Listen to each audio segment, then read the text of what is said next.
Welcome to the Pen by Design podcast. I'm your humble host, Destiny Jordan, and here on this podcast, we delve into the craft of writing, publishing, and tips and strategies of being a creative entrepreneur. So let's get started. You ever find yourself drowning in the sea of information and unsure where to begin? How do you even get research for your writing while you're writing?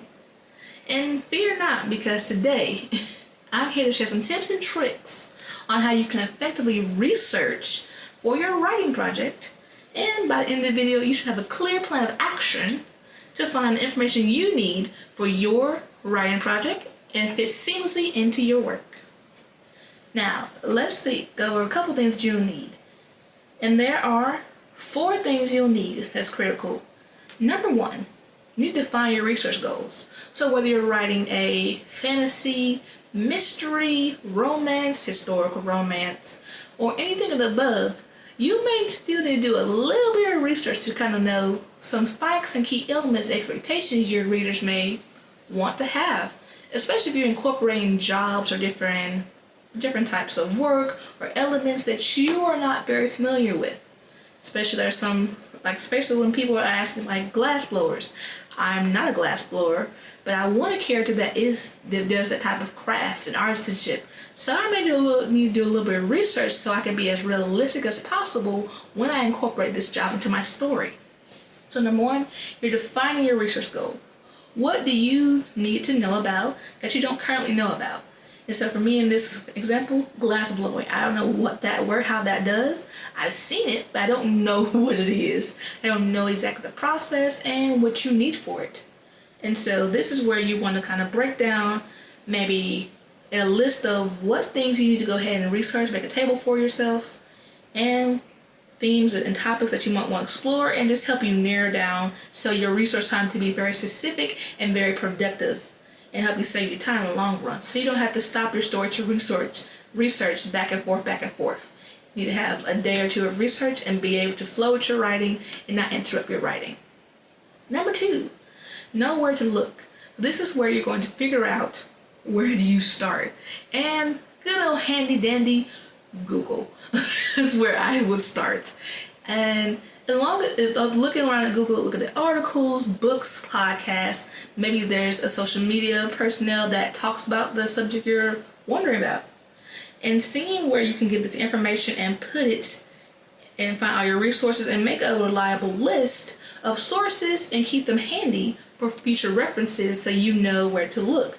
So you want to start off the grueling process of retracing your steps through all those histories in the web browser.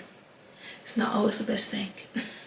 But then once you kind of know what you want in research and you know your sources, number 3, you need to organize your research. Now this is where it gets a lot of fun because there are multiple ways to organize your research.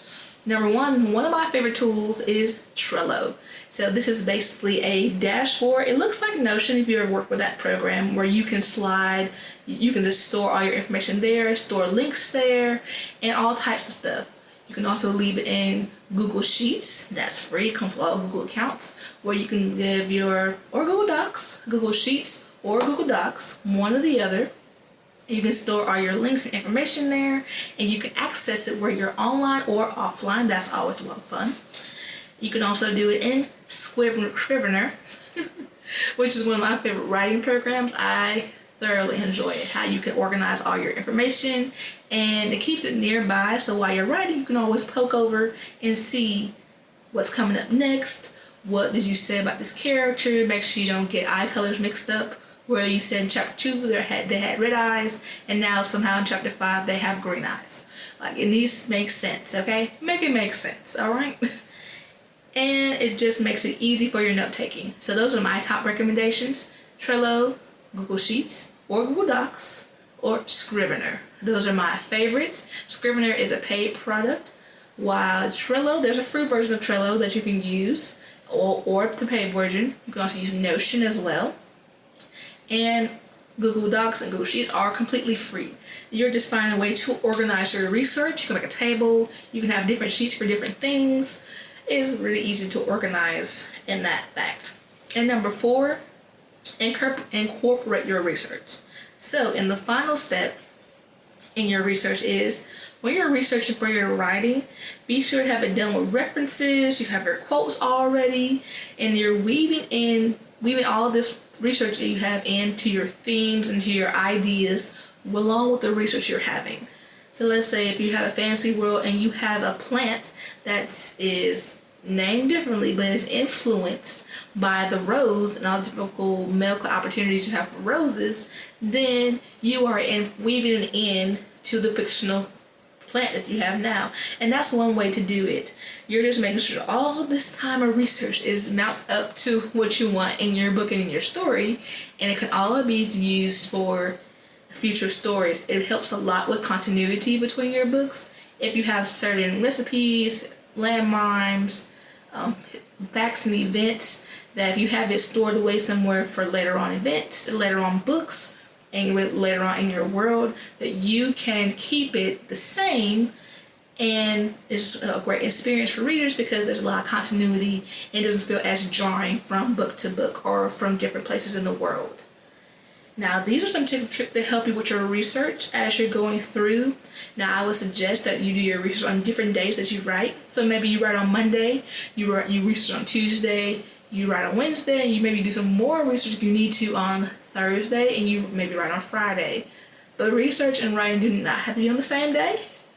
They both are quite a taxing ordeal at times. So I suggest that you write on one day and you research on another day. Don't mix if you don't have to. That'll be my advice. That's what I usually do. So those are my tips and tricks for effectively researching for your writing project. If you found this video helpful, make sure to give the notification bell, hit the notification bell so you never miss any content on the channel. Again, this is the video form. Make sure you listen down below to listen to the audio form. If you want even more tips and tools for authors, download the links below to get some more access and research. Now, the one about this, now that you have all your research organized, how do you stay organized throughout your writing process so you don't miss anything along the way? And I'll see you in the next video.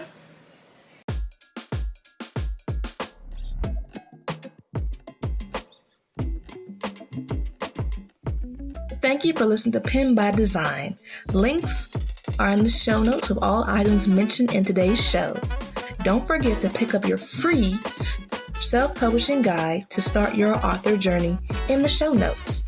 Pen your own story designed by you. Catch you in the next episode. Bye for now.